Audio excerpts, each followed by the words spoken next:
Maniniwala ka ba kung sasabihin ko sa'yo na hindi lahat ng blessing ay sa Diyos galing? Hindi lahat ng inaakala mong pagpapala ng Diyos ay Diyos nga ang nagbigay. Maging si Satanas ay kaya ding magpala ng tao.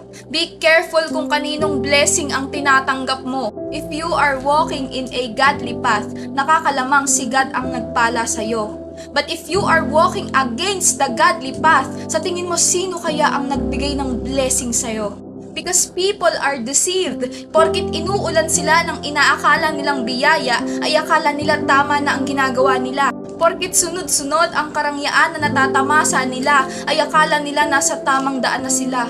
Pero mga kapatid, ang mga yun po ay bitag. Ano man ang ginagawa mo dito sa mundo, kung hindi yun pleasing sa Panginoon at labag ito sa kanyang mga salita, bakit kanya ibe-bless? Unless may ibang nang bless sa'yo. Alalahanin po natin